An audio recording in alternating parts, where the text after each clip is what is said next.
Welcome to Our Girl Relationships. We talk about the problems people face in their day to day lives. Let's start with the video.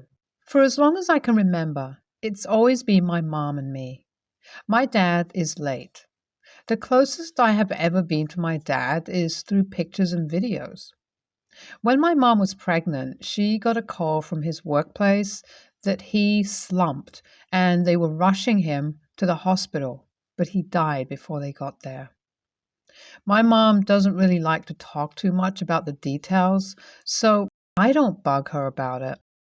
Growing up, it was tough for us. My mom was mourning while nursing me, so you can tell how that can affect a child. She was also struggling financially as my dad earned more than she did, and she had taken a break from work when she found out she was pregnant. My dad would cater to the family's needs while she nursed and nurtured me for a few years. As you know, things didn't go as planned. My dad's savings could only go so far, and we didn't have many relatives willing to help. I grew up really fast. When I was younger, many would say I was too mature for my age. My thoughts were like that of an adult. I guess it was a coping mechanism to be strong for my mom. I loved my mom so much, and I wanted to do anything to support her, anything to make her life easier. She made so many sacrifices for me, too numerous to mention. In my own small way, I decided that I would make her happy. So I studied hard to ace all my exams. I was a high-flying student. I just desired to make my mom proud, and seeing her smile gave me satisfaction. When I turned 14, she started seeing a man. At first, I was opposed to it because I wasn't used to having men in our space. It was always my mom and me. I was also afraid that he would take her away from me, so whenever they had to go out, I'd get upset. My mom knew the problem, so she spoke to me several times and reassured me. I still didn't like him, but I decided to give him a chance. I didn't like him and felt very awkward around him, but I behaved myself because of my mom. He tried to win me over with gifts, but I wasn't a regular kid who could easily be bought. He wasn't nice, and I didn't like that about him. He felt entitled to people's honor and respect because he was rich. He would say things like, "I don't mean to boast," and then go ahead to boast. I would be a millionaire now if I got $1 for the number of times he started a comment with that statement. My mom went out with him for about 11 months, and then he asked her to marry him. I was so sad. I remember crying the whole night. I couldn't stand the man. Now he would be my stepfather. My mom came to me that night and said something I'll never forget. She said she knew I didn't like him, and my reasons for not liking him were valid, but she had chosen to marry him. She mentioned that we wouldn't have to worry about money anymore. I'll get all these things I wanted that she said were luxury because she couldn't afford them.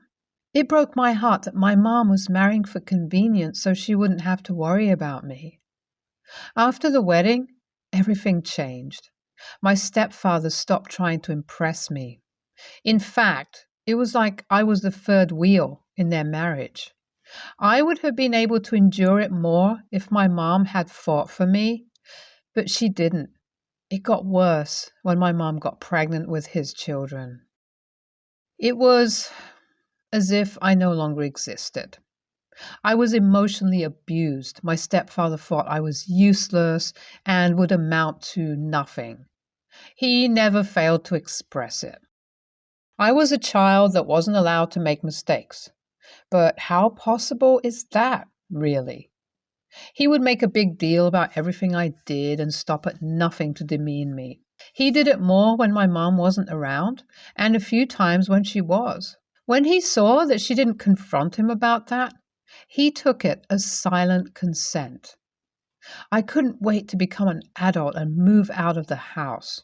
People who didn't know our family closely saw me and thought I was lucky to have a lovely, wealthy stepfather who cared for me and gave me all I wanted. That was the picture he and my mom painted for their public image. But that wasn't what was actually going on. No matter what I faced at home, I ensured that I remained a high-performing student and joined extracurricular activities. I had to put my all into school and withstand the ill treatment because school was my escape. Once I left, I was never going to come back. I made good on my promise to myself. I went through school and started my business.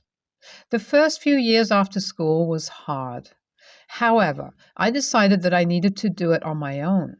It's been almost 7 years now, and I can't wish for a better life. I grew my business, and we are making 7 figures every month. I have the best team any business person can ask for. I'm happily married to the love of my life, and we have 2 kids together. Life has been really good. I can't complain. My relationship with my mom and stepdad is almost non-existent. I speak to them very few times a year, mostly my mom. For my stepdad, it's almost never. When he found out I was doing well in business, he still tried to demean me. I had settled it in my head that I couldn't do anything to please him. At some point, he saw me as a competition and would try to brag about how he was doing. My mom still never stopped him. Old habits die hard, and some things never change.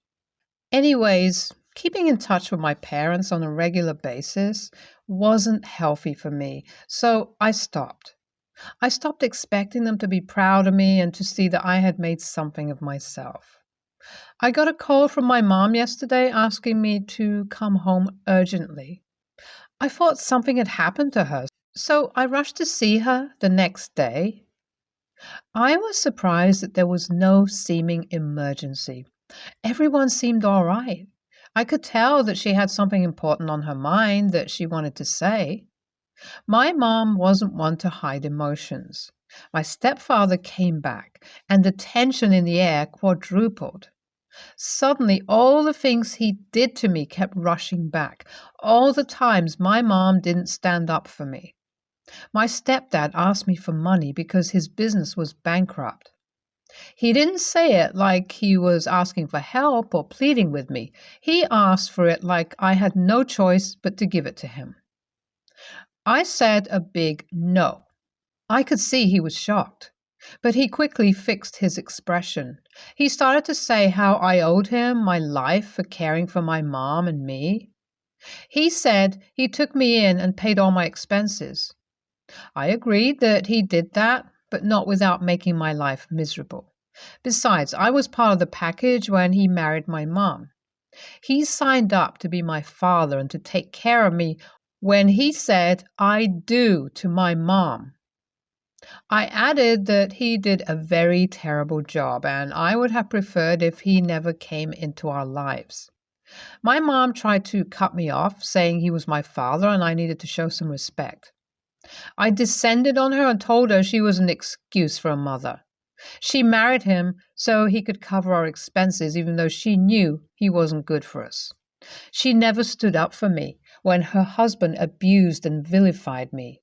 She turned a blind eye when he demeaned me and made me feel like I was less than everyone else.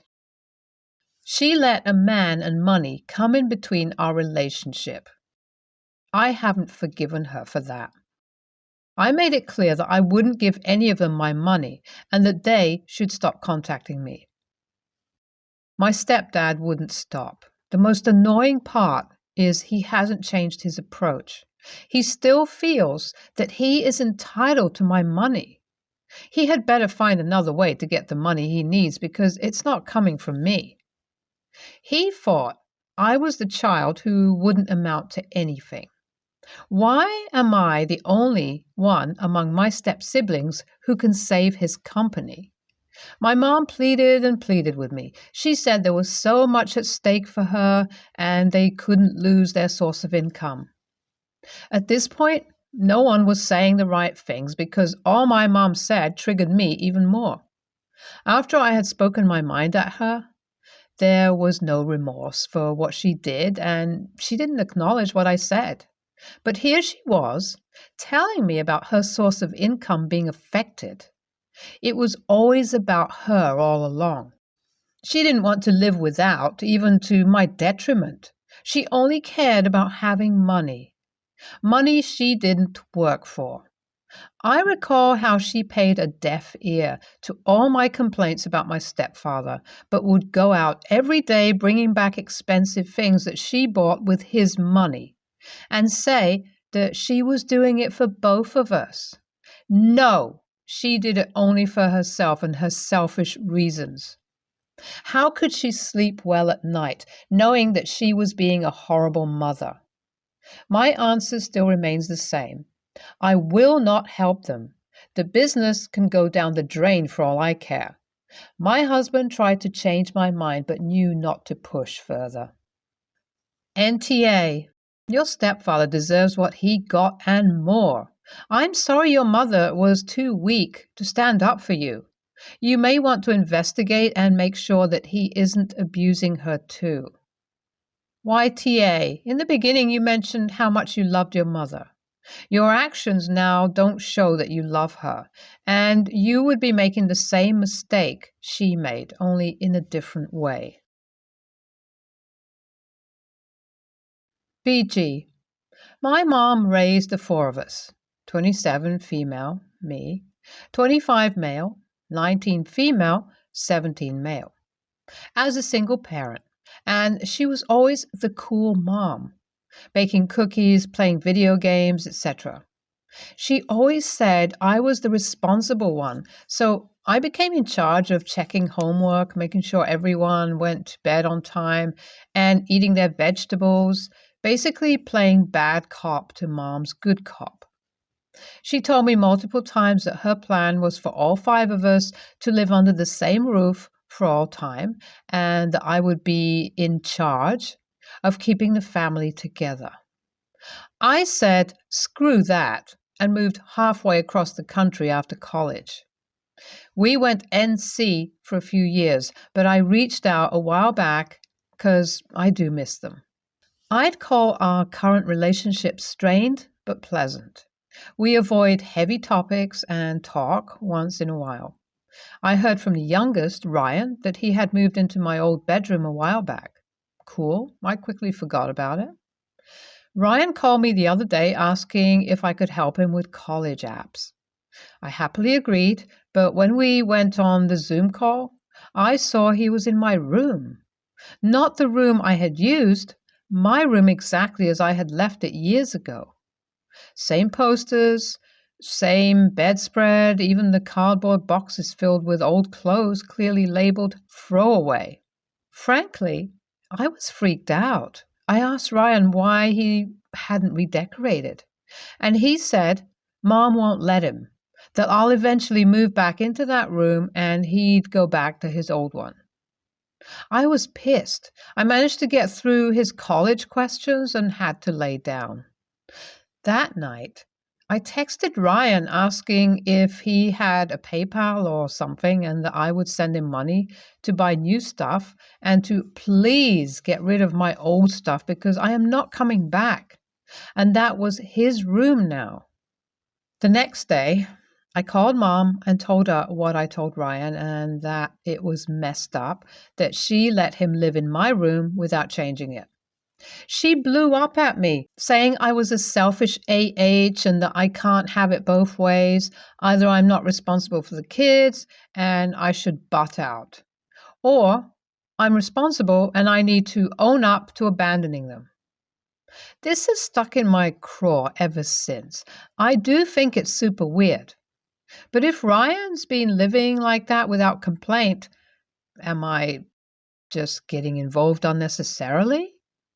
I quite plainly said that I don't want to be responsible for the family anymore, but here I am telling them how to live. My partner says that He kind of agrees with Mom in that I should just drop my relationship with my family because I'll inevitably try to take responsibility for them, when all that will do is cause pain on both sides. He also said I'm a bit of an AH for telling Ryan all that without clearing it with Mom first, because that will just make things harder for him. I feel like I'm going nuts here. AITA?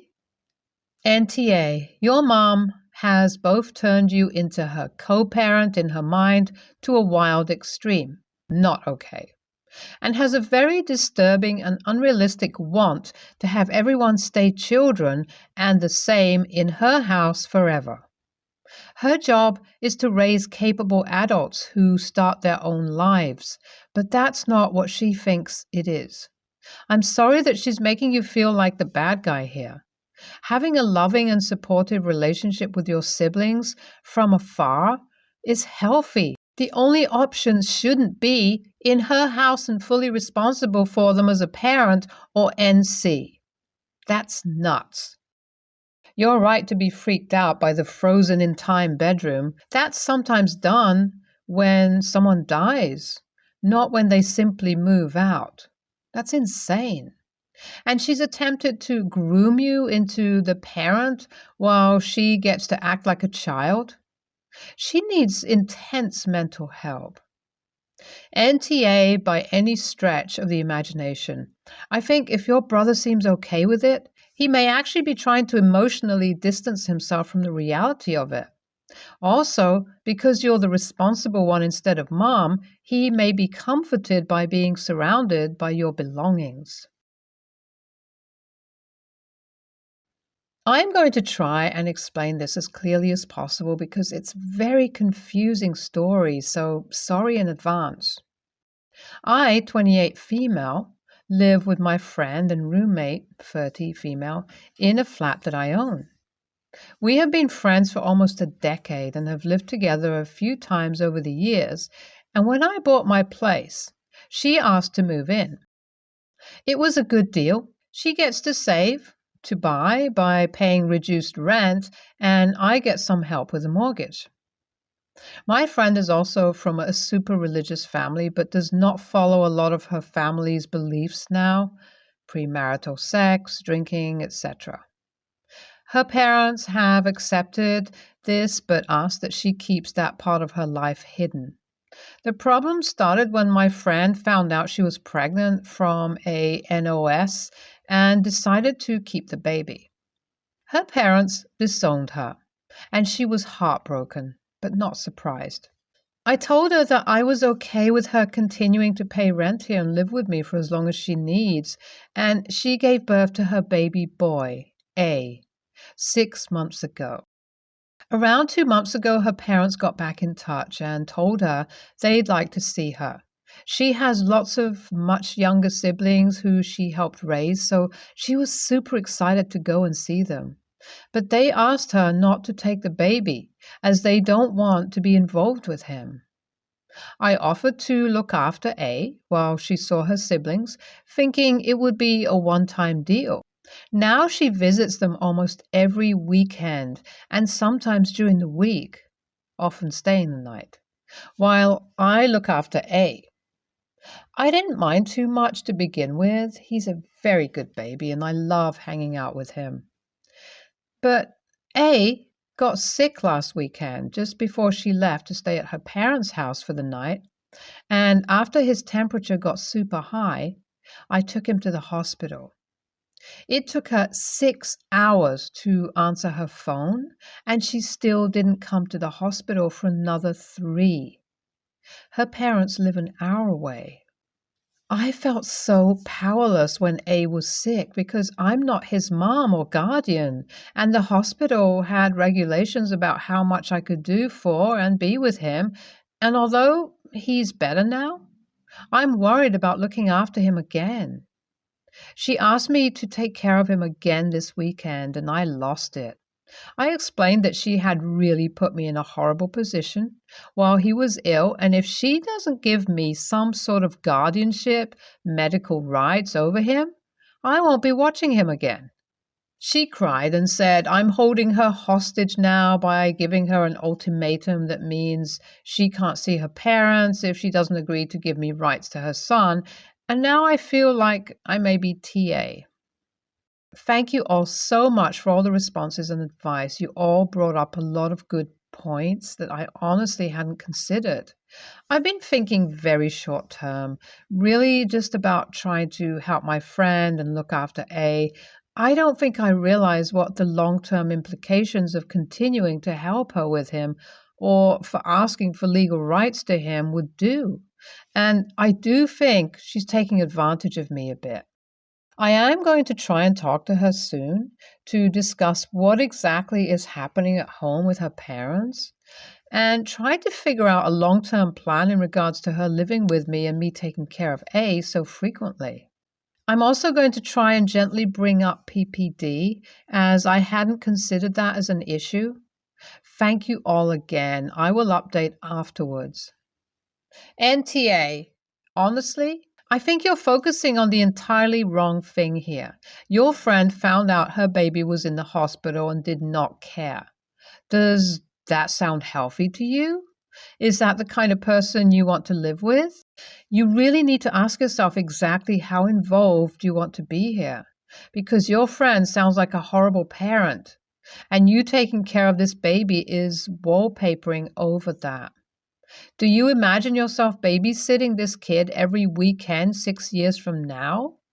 10? Whoa, whoa, whoa. Okay, first of all, NTA, not even close. Second of all, if she doesn't see how dangerous this situation could have been for her son, that's a problem. It's great she's trying to reconnect with her family, but she's a mother now, and she can't just leave her kid every weekend to hang out with people who want to pretend he doesn't exist. That isn't healthy, and it's bordering on abuse, neglect. The only reason I say bordering is because thankfully she has you there to take care of this baby. There is a fairly easy process to grant someone medical proxy in most states. She wouldn't be giving up her rights to her son in any way. She's just allowing you to make medical decisions in the event there is another emergency, and she takes 6 hours to reply. I cannot, under any circumstances, imagine a scenario where I am still breathing and it takes me that long to check my phone when one of my kids is with a babysitter. NTA. A simple medical consent form would be easy to do, and there's also things like limited power of attorney. As a part-time babysitter, a medical consent form is probably the best fit.